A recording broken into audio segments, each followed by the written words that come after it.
Kailangan na ng tubig. Dry na ang paligid. Matagal na walang ulan.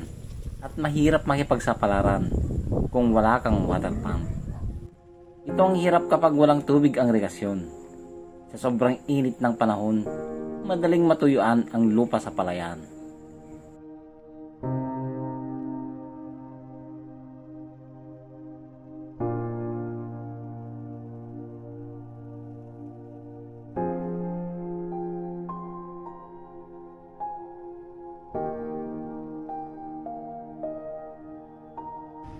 Ito naman ang munggo.